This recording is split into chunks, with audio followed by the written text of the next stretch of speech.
Аққу, шортан һәм шаян. Жүк алды шаян, шортан, аққу бір күн. Жегіліп тартты шеуі дүркін. Тартады аққу көкке, шаян кейін.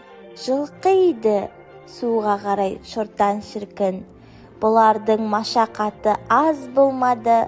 Жұмысы орнына кеп мәз болмады.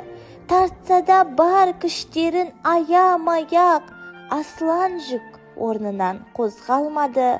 Оншама ол жүк артық ауыр емес.